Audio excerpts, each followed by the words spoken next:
आइफोर आफाफोर जोंनि समाजाव जों जे नुदों दिनै गिथावथाव जानानै फैदों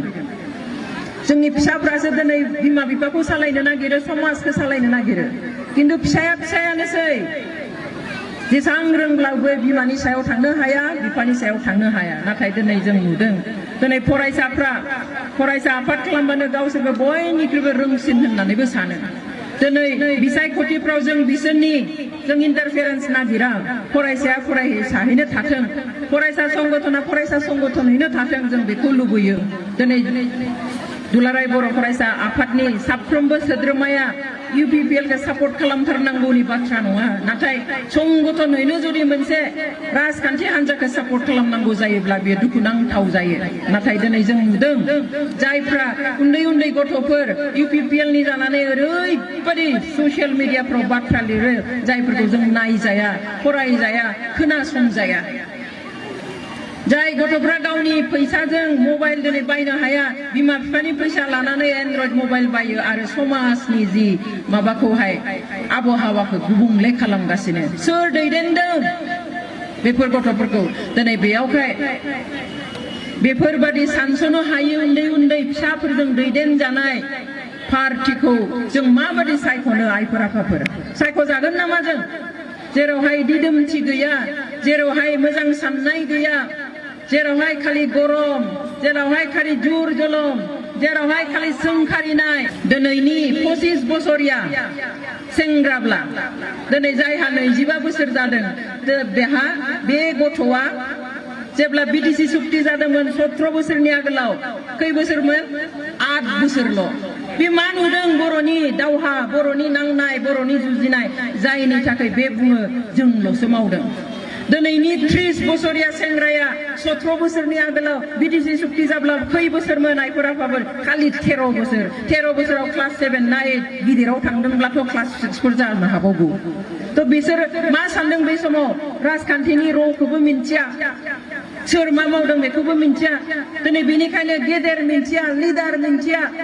खालि बखिनाय गाज्रि बुंनाय जेन' गावसोरसो मैया दाख्लि जोनोम जानाय गथ'फ्रानो जोंसो मावदों जोंसो खालामदों दिनै बिमा बिफाखौथ' रेसपेक्ट खालामला समाजनि बैसो जानाय गेदेर गोलावफोरखौबो रेसपेक्ट खालामला खालि सोंलु नों मा मावनाय नों मा खालामदों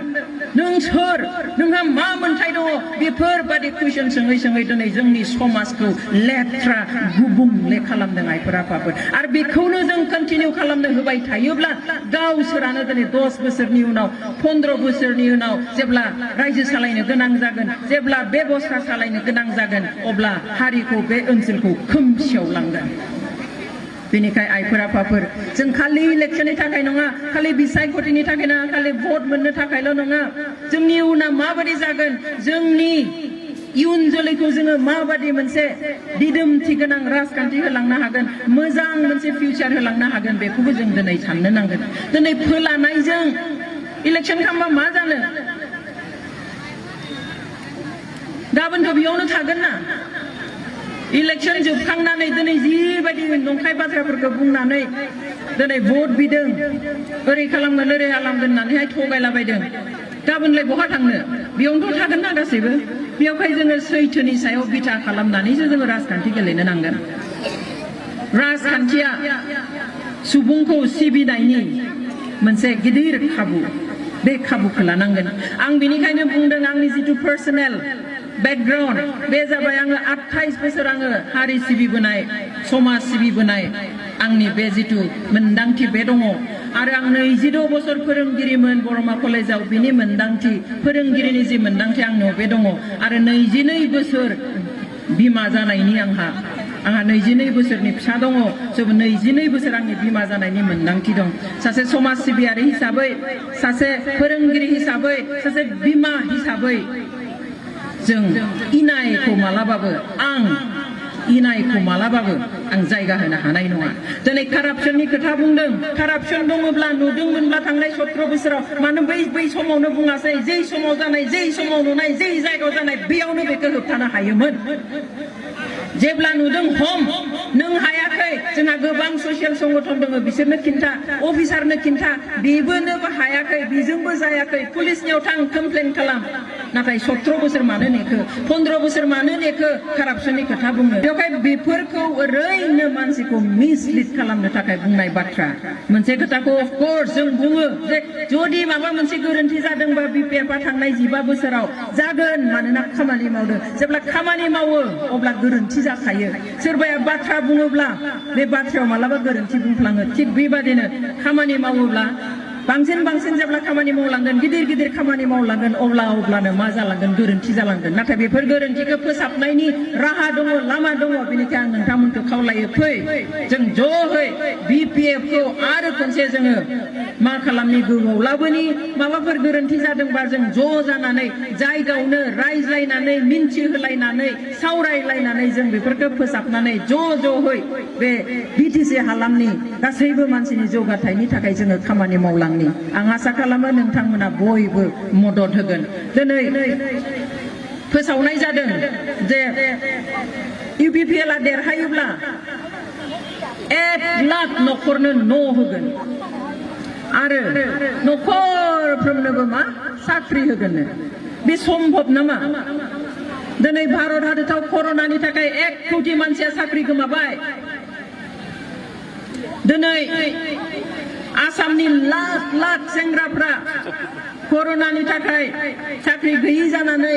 गुबुन रायजोनिफ्राय फैफिनजोबनांबाय दिनै उदांस्रिनि उनाव 74 बोसोर जासेयावबो न'खरफ्रोमनोबो भारत सरकारानो साख्रि होनो हायाखैबा दिनै आसाम सरकारा रायजो मोननायनि 17 बोसोरनि उनावबो न'खरफ्रोमनो साख्रि होनो हायाखैबा जायनि थाखाय आसामनिफ्राय लाख मानसिफ्रा हौवाफोरै हिनजावफोरै दिनै बेंगालुरु बहाबा चेन्नाइ मुम्बाइ बहाबा दिल्ली हायद्राबादाव खामानि मावनो फिसा खामानि मावनो थाहैनांदोंब्ला अब्ला माबे बेबस्थाजों इउपिपिएलआ बिटिसिनि शासनखौ मोनोब्ला माबे बेबस्थाजों न'खरफ्रोमनोबो साख्रि होगोन इज इट पसिबल आरो मा टाइपनि साख्रि होगोन अफिसार रेंकनि होगोन ना खेरानि होगोन ना 3rd ग्रेड 4th ग्रेड होगोन आरो बे बिटिसिआव बे न'खरफ्रोमनोबो होगोन साख्रिया बिटिसिनि साख्रि मोननाय सिस्टेमा आलादा नामा आसाम आरो भारतनिफ्राय बेयावहाय खुनु रोखोमनि इन्टारभिउ जायालासिनो न'खरफ्रोमनोबो साख्रि रानना होनो हागोन नामा आइफोर आफाफोर सिमां नुनाया मोजां सिमां नुहुनायाबो मोजां नाथाय नंखाय सिमां नुहुनाया गोरोन्थिल' नङा बे दाय नंखाय सिमां नुहुनानै दिनै रायजो राजाखौ गामिनि रायजो राजाखौ खोमसियाव दोननानै ओरै होगोन होननायफ्रा बेसेबां गनायजाथाव नंगौ जोंहा लुबैनायनि लिमिट गैया जों बुंनो हायो जे जेसेबां जानांगौमोन एसेबां जायाखै जों जेसेबां लुबैदोंमोन बेसेबां जों मोनाखै बेखौ बुंजायो खारन मानसिया लुबैनायनि जोबनाय गैया सोरबाया जुदि साइकेल गैयामोन साइकेल बायनो बिराद सिमां नुबाय साइकेल मोनखांनायनि उनाव साननैसोनि उनाव आरो मा मटर साइकेलनि सिमां नुगोन मटर साइकेल मोनखाङोब्ला आथिं थोंब्रै गारिनि सिमां नुगोन स' मानसिया लुबैनायनि हास्थायनायनि सिमां नुनायनि लिमिट गैया बेवहाय जों बेखौ जेबो बुंनो हाया किन्तु मोनसेबो जायाखै होननानै मानसिखौ जुदि मिसलिड खालामोब्ला अब्ला सिगांनि जायफ्रा मावदों दिनै बिटिसि सुक्ति खालामनानै बर' रावखौ जुदि 8th शेड्युलाव सोबायब्ला दिनै बिटिसि सुक्ति खालामखांनानै जुदि मोनसे मोजां बाउन्डारिजों जुदि मोनब्रै डिस्ट्रिक्ट दानानै बर' हारिनो बा बे ओनसोलनो जुदि बिथा मोनसे होबायब्ला बेफोरखौ मा जों नंखाय होनना बुंगोन नामा बेनिखायनो आइफोर आफाफोर जों बाथ्राफोरखौ साननांगोन जोंनो दिदोम मोनसे सोरखार नांगोन